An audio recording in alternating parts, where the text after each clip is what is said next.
She handed him the keys like she was tossing out the trash. 200 donors watched her do it. "Consider it a tip," she said, loud enough for the cameras. "Maybe you can use it for parts." The crowd laughed. He didn't. Behind her, wrapped in a stained tarp, sat a rusted shell with no engine and no name. Nobody in that ballroom knew what they were looking at. He did. What he saw in that ruined fender would be worth $9 million by morning. The morning started the way it always did, with 6 small shoes lined up against the wall by the front door. Smallest to largest, toes pointed the same direction, like a tiny parade waiting for permission to leave. Lily stood over them in her socks, frowning with the seriousness of a surgeon, nudging the left sneaker a half-inch to the right until it matched its twin. "Dad, is today a good shoes day or a bad shoes day?" Daniel Pierce looked up from the coffee maker, which was hissing through its 3rd attempt at brewing anything resembling coffee. "What's the difference? Good shoes days, nothing bad happens. Bad shoes days, something bad happens. But then something good happens after, so it's okay." He considered this with the gravity it deserved. "I think today's a good shoes day." "You always say that." "That's because it's always true." He set a bowl of cereal in front of her, and she pulled Pepper, a stuffed rabbit with one ear permanently folded down from years of being slept on, into the chair beside her, propping him up against the napkin holder so he could watch. It was a small kitchen in a small house, and everything in it had a worn, dependable quality, the kind of furniture that had given up trying to look new decades ago and had settled instead into being simply useful. The only thing in the room that didn't belong was bolted to the wall above the stove, a faded photograph in a plain wood frame, showing a much younger Daniel kneeling beside the open hood of a car that gleamed like poured silver, his hands black with grease, grinning at someone behind the camera. Lily had asked about the photo more times than she could count, and the answer never changed. "That was a long time ago, before you. Were you fixing it?" "I was making sure it was perfect." There's a difference. What she didn't know, what she was too young to be told, and what Daniel had no interest in explaining over cereal, was that the man in that photograph had spent 11 years inside the climate-controlled garages of one of the most exclusive private car collections in the world. The kind of place where a single fender was insured for more than most people's houses. He had learned to read metal the way some people read faces.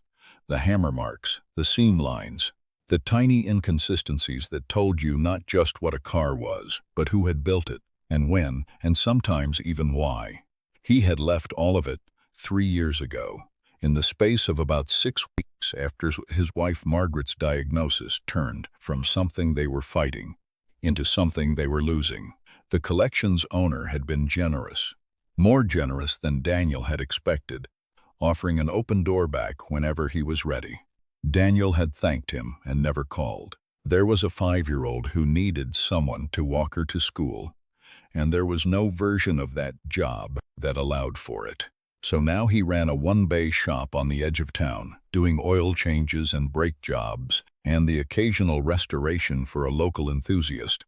And the photograph stayed on the wall not because he missed it, but because Lily liked it, and because some things you keep not for yourself. The only physical reminder he kept from that old life was a small leather roll of hand tools, a set of precision scribes and calipers, German-made, that had belonged to his mentor.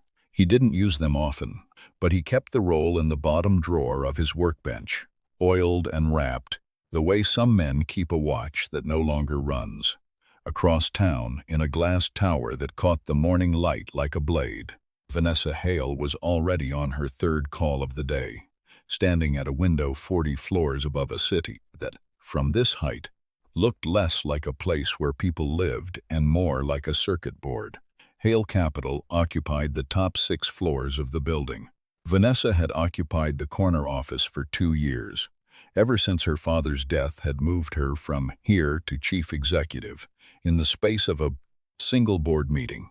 She was 33, and she had inherited not just the company but the particular weather system that surrounded people who Had never, not once, had to wait for anything. Reservations existed for her. Doors opened before she reached them. When she walked into a room, the room rearranged itself around her without being asked. This week, the rearranging was for the Hale Foundation Gala, an annual black tie fundraiser held in her father's name, raising money for pediatric research, attended by the kind of donors who measured their philanthropy in the size of the headline it generated. It was, everyone agreed, going to be the biggest one yet. There would be press, there would be a memorial tribute, and buried in storage beneath the foundation's offices, gathering dust under a stained canvas tarp, exactly where it had sat since her father's death, was a wrecked, engineless 1938 Talbot Lago that her father had bought decades ago and never finished restoring. Vanessa had walked past it 100 times without a second look.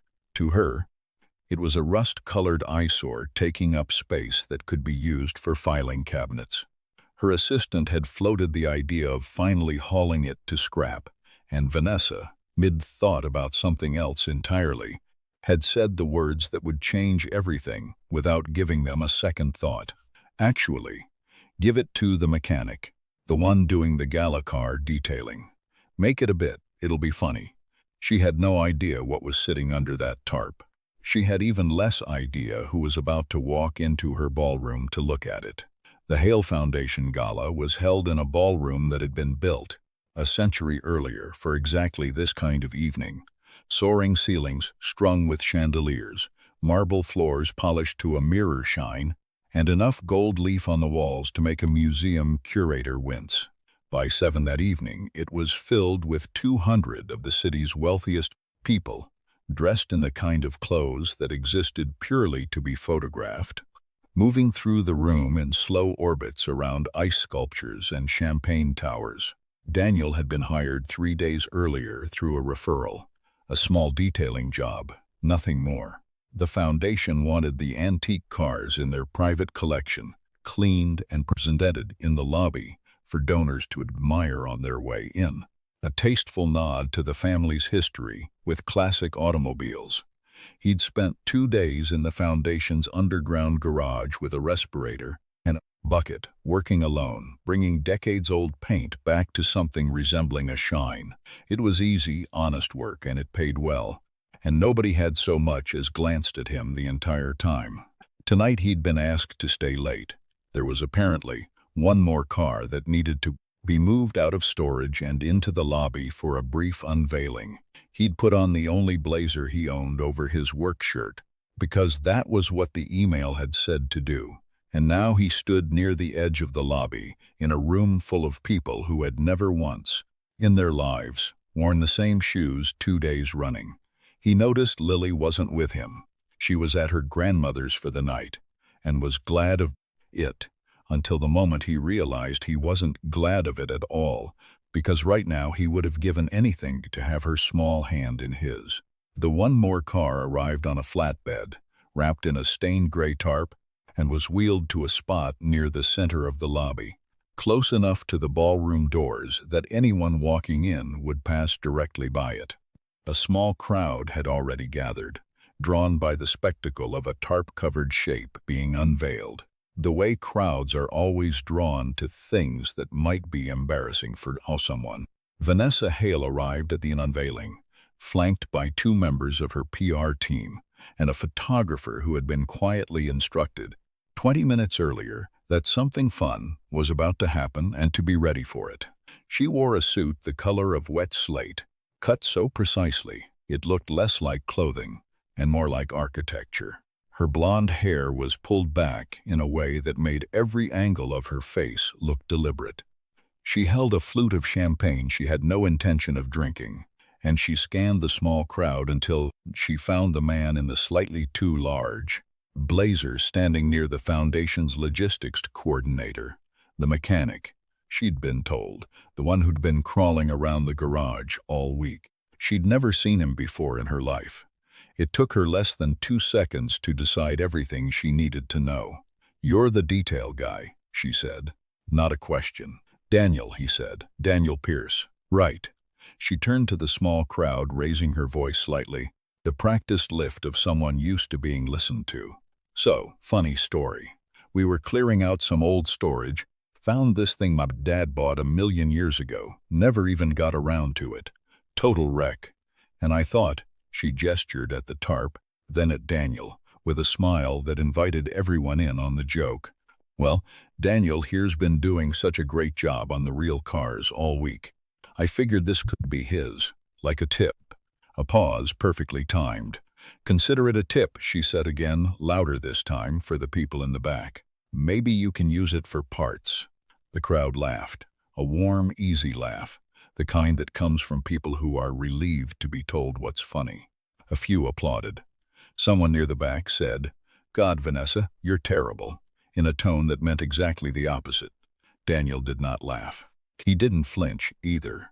He stood very still, the way a man stands when he has been handed something he wasn't expecting and hasn't yet decided what it is. His eyes moved past Vanessa entirely, past the crowd, past the photographer already lifting his camera, and went to the tarp. The foundation coordinator, sensing the moment had run its course, reached down and pulled the tarp away in one motion, the way you'd pull a sheet off furniture in an old house. Underneath was a shape that made several people in the crowd actually step back. It was a car, or had been. The body was a dull mottled brown, rust blooming across the fenders in patches like a disease. The paint beneath it long gone to a memory of color. There was no engine. The hood stood open over an empty cavity webbed with cobwebs and dead leaves. One headlight was missing entirely, leaving a dark socket like a closed eye. The leather of the seats had cracked and curled into something closer to driftwood than upholstery. It smelled, even from several feet away, of mildew and old motor oil and time. "See," Vanessa said to general laughter. "Junk, total junk." Daniel walked toward it. He didn't walk quickly, and he didn't walk with any visible purpose that the crowd could read. Just a man in a too big blazer, crossing a marble floor toward a wrecked car, while 200 people in formal wear watched and smiled and waited for him to say something, self-deprecating, something that would let them laugh again and move on to the bar. He crouched down beside the rear fender. He didn't touch it. Not yet. He simply looked, the way a man looks at a face he hasn't seen in 20 years and isn't yet sure he's allowed to recognize. Vanessa watched him for a moment, champagne glass tilted at an angle, already starting to turn back toward the ballroom doors, already moving on to the next part of her evening. Behind Daniel, near the edge of the crowd, a man in a dark suit, clearly part of the foundation's older staff, the kind of person who had been around long enough to remember things, had stopped walking entirely. He was staring at the car too, but where Daniel's face held nothing at all, the older man's face had gone pale. Nobody noticed. The crowd was already laughing about something else. Daniel reached out, very slowly, and ran 2 fingers along the seam where the rear fender met the body, a long hand-hammered line of aluminum, slightly raised, slightly uneven in a way that no machine had ever produced. He went very still. Daniel stayed crouched beside the fender for a long moment, 2 fingers resting on the seam, not moving. The laughter behind him had already thinned out, the crowd drifting back toward the ballroom doors, toward the music and the ice sculptures and the parts of the evening that mattered to them. Vanessa had taken 3 steps away, already mid-sentence with someone from her PR team about the seating arrangement for the tribute video. Nobody was watching Daniel anymore. That was, in its own way, exactly what he needed. He shifted his weight and looked at the seam more closely, tilting his head so the chandelier light raked across the metal at a low angle, the way you'd angle a flashlight across a wall to find the dent you knew was there but couldn't see straight on. The seam ran from the wheel arch back toward the trunk in a long, unbroken curve, and along its length were dozens of tiny, irregular indentations. Not damage, not corrosion, but a pattern. Each mark was slightly different from the one beside it. Each one had been placed by hand. He had seen this exact pattern exactly once before in his life, 11 years ago, in a climate-controlled garage 3,000 miles from here, on a car that had taken 4 men 8 months to bring back to life. His mentor, a tiny, irritable Frenchman named Albert, who had apprenticed under coachbuilders before the Second World War, had stood Daniel in front of that seam for 20 minutes and made him describe what he was looking at, over and over, until he could see it without being told. "Anyone can hammer metal flat," Albert had said. "Only one man hammered it like this. You will see it maybe twice in your life. Maybe never again, remember it." Daniel had remembered it. He stood up slowly and walked around to the front of the car, crouching again beside the empty headlight socket, running his thumb along the inner edge of the fender where the metal curved inward the grille.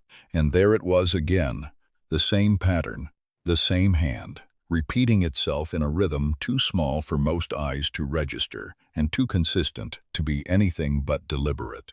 He moved to the open hood and looked into the empty engine bay, not at what was missing, but at what remained: the firewall, the chassis rails, the mounting points where an engine the size of a small refrigerator had once lived. There was a faint stamping near the base of the firewall, mostly obscured by rust, but the shape of it, a small oval with characters inside, was unmistakable to anyone who'd spent 11 years learning exactly where manufacturers in 1930s France liked to hide their marks. By now, the older man in the dark suit, the Foundation's facilities director, a man named Rousseau, who had worked for the Hale family for almost 40 years, had made his way over, drawn by something he couldn't quite name. He stood a few feet back, hands in his pockets, watching Daniel work with the careful, methodical attention of someone diffusing something. "You used to work on cars like this," Rousseau said. It wasn't a question. Daniel looked up. "A long time ago. This one's been down in that storage room since before I started. 40-some years, maybe more. Mr. Hale, the old Mr. Hale, used to say he was going to get to it. Never did." Rousseau paused. "He used to call it his someday car. Never told anyone why." Daniel looked back at the seam, at the firewall stamping, at the shape of the body beneath the rust, the long hood, the sweeping rear fenders, the proportions that even in ruin still carried an unmistakable elegance, like a dancer's posture surviving an injury. "Do you know what coachbuilder did the body on this?" Daniel asked. Rousseau shook his head. "Never came with papers. Far as I know, nobody's looked at it in decades." Daniel nodded slowly. He took out his phone, and for the first time that evening, his hands, which had been perfectly steady through Vanessa's joke, through the laughter, through the long walk across the marble floor, were not quite steady at all. He photographed the seam. He photographed the firewall stamping, getting as close as the camera would focus. Then he opened a browser and typed a search that he had not had any reason to type in 3 years. The name of the coachbuilder's atelier, the specific hand-hammering technique Albert had taught him to recognize, and the word's only known surviving example. The first result that loaded was a registry entry, a single paragraph, no photograph, listing a chassis number, a coachbuilder, a production year, and a status, whereabouts unknown since 1979. Daniel stared at the screen for a long moment. Then he looked up at the car again, at the rust, the missing engine, the cracked leather, the dark socket where a headlight should have been, and for the first time all evening, something in his face changed. It wasn't a smile. It was closer to the look of a man recognizing, after a very long search, the face of someone he thought he'd never see again. Across the lobby, Rousseau had gone very quiet, watching Daniel's face with an expression that suggested he, too, had just understood something, even if he couldn't have said what. It was at that moment that Lily's voice came from somewhere near the ballroom doors. Not the Lily who was supposed to be at her grandmother's, but Lily, here, having been dropped off early by her grandmother, who'd had to run an errand and figured the gala lobby was as good a place as any to wait. She came running across the marble in her good shoes, the ones from the Good Shoes Day lineup that morning, and skidded to a stop beside her father, peering up at the wrecked car with the open, unguarded curiosity that only 6-year-olds and very old dogs seemed to retain. "Dad," she said, tipping her head all the way back to look at the empty headlight socket. "Why's it crying?" Daniel looked down at her. "What do you mean?" She pointed at the dark, empty socket where the headlight used to be, a black hollow against the rust, with a faint streak of corrosion running down from it like something dried. "It only has one eye, and it looks like it's been crying for a really long time." Daniel looked at the socket. Then he looked at the seam he'd just spent 10 minutes reading like a letter from an old friend. Then he looked back at his daughter, who had already lost interest and was crouching down to peer underneath the car, looking for spiders. "Yeah," Daniel said quietly. "I think maybe it has." Behind them, near the bar, Vanessa Hale laughed at something someone said and took a sip of champagne, and had absolutely no idea that the joke she'd made 20 minutes ago had just very quietly stopped being a joke at all. It took 11 days for the registry to confirm what Daniel already knew. He spent most of those 11 days doing exactly what he always did: oil changes, brake jobs, walking Lily to school, lining up shoes on a good shoes day and bad shoes day basis that seemed, mercifully, to remain mostly good. He didn't tell anyone what he suspected. He didn't call the foundation. He went back once, on the second day, with Russo's blessing, and took careful photographs of the chassis numbers stamped into the frame rail, partially obscured by surface rust, but legible once he'd cleaned a quarter-inch patch with a soft brush and a magnifying loupe he hadn't used in 3 years. He sent the photographs to a man he hadn't spoken to in 3 years either. The reply came back 2 days later, from a number with a French country code. It was 4 words long. "Are you certain, Daniel?" He typed his answer that night after Lily was asleep, sitting alone at the kitchen table, with the photographs spread out in front of him under the light of a single lamp.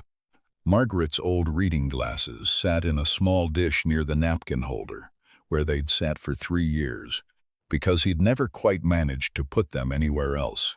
He looked at them for a long moment before he started typing. "Yes," he wrote, "I'm certain." The response, when it came, was longer: a name, a chassis history, a confirmation of the coachbuilder, and a single line near the end that Daniel read 4 times before he closed the laptop. "If this is what you say it is, Daniel, there are perhaps 3 people alive who could verify it on site. You are one of them." He sat with that for a while. It wasn't pride that kept him sitting there in the dim kitchen, long after he should have gone to bed. It was something closer to the opposite, a kind of quiet, exhausted ache, the recognition that the one thing he was genuinely, rarely good at in this world was a thing almost nobody left could even name. He thought about the 11 years in that climate-controlled garage, about Albert's voice, about a version of his life that had been enormous and now felt like a photograph on a kitchen wall that his daughter liked to look at. He got up and went to the bottom drawer of the hallway closet, where he kept things that didn't have anywhere else to live. He took out the leather roll of tools, Albert's calipers, the precision scribes, still wrapped in the oilcloth he'd folded them into 3 years ago. He unrolled it on the table and looked at each tool for a long moment, the way you'd look at photographs of people from a life you'd otherwise stop thinking about. Then he rolled them back up and put them back in the drawer and turned off the kitchen light. He didn't go to bed. He went, instead, down the hall and stood for a moment in the doorway of Lily's room. She was asleep on her side, one arm thrown over Pepper, her shoes already lined up by the door for tomorrow. She'd taken to doing it the night before now, a new habit, smallest to largest. Toes pointed the same direction. The hallway light caught the top of her head, the slow rhythm of her breathing. He thought about the message on his laptop. There are perhaps 3 people alive who could verify it on site. You are one of them. He thought about what it would mean if he said nothing, if he simply told the foundation, quietly, what the car was, and let them deal with Vanessa Hale and her joke and her photographer, and went back to oil changes on Monday. Nobody would ever need to know that he was the one who'd seen it.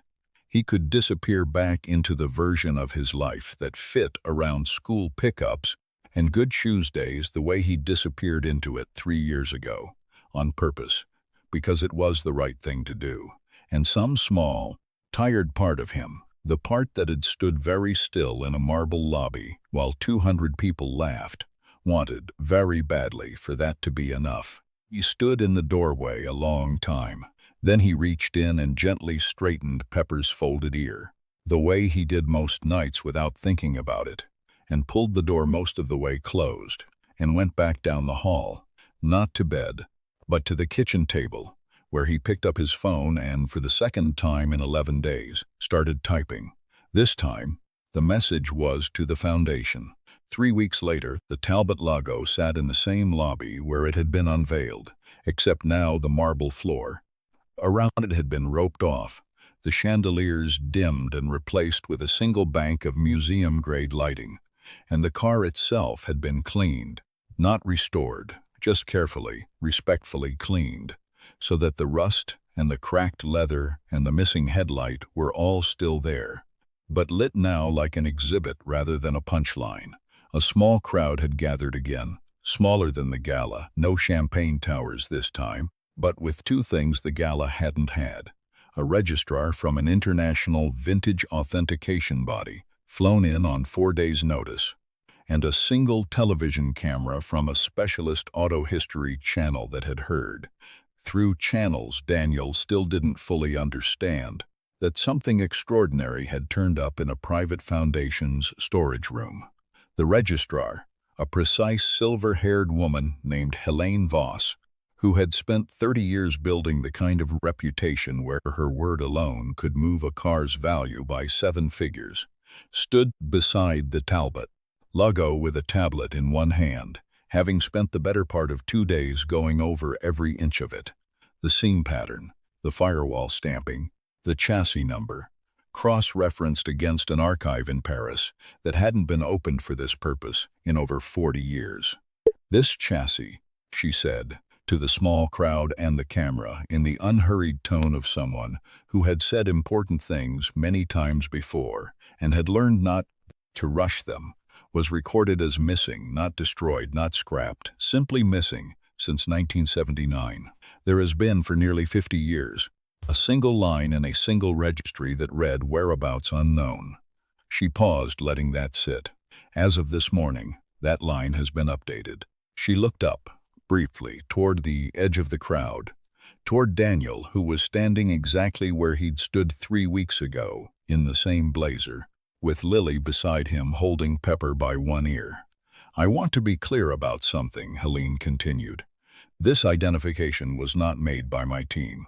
It was made before we arrived, by someone who recognized a hand-hammering technique used by exactly one coachbuilder's atelier, from a single seam, under gallery lighting, in under 15 minutes. That is not luck. That is expertise that, frankly, very few people on this earth still possess." She glanced down at her tablet. "Based on condition, rarity, and provenance, our preliminary valuation places this vehicle, even unrestored, in the range of $9 million. The number landed the way numbers like that always land: a beat of silence, and then a low ripple of sound through the small crowd, somewhere between a gasp and a laugh, the kind of laugh that comes from people who genuinely don't know what else to do with their faces. Daniel didn't react. He'd had 3 weeks to absorb the number, in pieces, over phone calls and emails, and by now it had stopped feeling like information about a car and started feeling like information about a Tuesday. He kept his eyes on Lily, who was looking at the car with the same open curiosity as before, tipping her head at the empty headlight socket like she was checking on an old friend. It was Vanessa Hale, who hadn't had 3 weeks. She had arrived 10 minutes into the unveiling, alone, no PR team, no photographer. Having heard about the valuation that morning, the same way most of the city eventually would, from someone else, secondhand, in a tone that suggested she should probably come see for herself. She stood at the edge of the small crowd in a different suit than the one from the gala, and Daniel watched her take in the lighting, the registrar, the camera, the rope line, and the car itself, gleaming faintly under the museum lights, the same wreck she'd handed over as a punchline 3 weeks earlier. She didn't say anything for a long moment. Then she walked, not toward the cameras, but toward Daniel, crossing the same stretch of marble floor he'd crossed 3 weeks ago. Except this time the room had gone quiet for her, the way it had once gone quiet at her. "I didn't know," she said when she reached him. "Just that. No qualifier, no joke this time, I know," Daniel said. "I made a joke about your job, in front of 200 people, about parts." She glanced at the car, then back at him. And for the first time since Daniel had met her, her face held something other than certainty. "That was my father's car. He called it his someday car. I used to think that meant he was lazy about it." Daniel was quiet for a moment. Maybe he just knew he wasn't the one who was supposed to find it. Vanessa looked at the car again. Really looked. The way Daniel had looked at it 3 weeks ago. And something in her posture changed. Some small recalibration that no camera caught and no headline would ever capture. Then she extended her hand. Daniel shook it, briefly. No speech from either of them. Beside him, Lily tugged on his sleeve and pointed at the dashboard, where one of the registrar's assistants had just carefully extracted something from behind the glovebox. A small, leather-bound notebook, swollen with age, that nobody had known was there until that morning. "Dad," Lily said. "What's that?" Dale got home early that evening, early enough that the light through the kitchen window still had its late afternoon gold to it. The kind of light that usually meant homework wasn't done yet, and dinner was still an idea rather than a plan. He hung his jacket on the same hook he always hung it on. He put the kettle on. Outside, 6 small shoes sat lined up against the wall by the front door, smallest to largest. Toes pointed the same direction. Lily was at the kitchen table, Pepper propped against the napkin holder where he could watch, carefully unwrapping something from a square of soft cloth. The notebook, given to them that afternoon by Helene Voss, who had said, with the particular gentleness of someone who understood what objects could mean to people, that some things belonged with the family who'd found them, not in an archive. Inside the notebook, in faded pencil, were sketches, wheel arches, fender lines, a long curving seam drawn over and over in slightly different versions, like someone practicing a signature. And on the last page, in different handwriting, smaller and more recent, 3 words, "Someday, for her." Daniel read it twice. He didn't say anything about it to Lily. He didn't need to. He made dinner the way he always made dinner. Nothing complicated. Pasta and butter and the kind of parmesan that came in a green can, because that was what Lily liked, and tonight wasn't a night for anything fancier than that. They ate at the kitchen table, under the photograph of the much younger Daniel kneeling beside a car that gleamed like poured silver. And Lily talked about her day, about a drawing she'd made, about a kid in her class who'd brought a lizard for show and tell, about whether Pepper was old enough to have his ears sewn back up, or whether the folded-down look was just who he was now. After dinner, Daniel found a small wooden box in the hall closet, the kind meant for jewelry or letters, with a hinged lid and a brass clasp, and set the notebook inside it, on a shelf in the living room, not displayed, not hidden, just kept, the way a person keeps the things that matter most. Later, when Lily was in bed, shoes already lined up for tomorrow, Pepper tucked under one arm, she looked up at her father in the doorway and said, "Dad?" "Yeah." "Did the car know it was going home?" Daniel stood there for a moment, one hand on the doorframe, looking at his daughter's face in the dim light, at the easy, uncomplicated certainty with which she'd asked the question, as if it were the most obvious thing in the world, as if cars could wait and want and recognize the people who finally came looking. "Yeah," he said quietly. "I think it did." He straightened Pepper's ear, the way he did most nights without thinking about it, and turned off the light. Some things are only ever truly lost when no one left remembers how to look at them.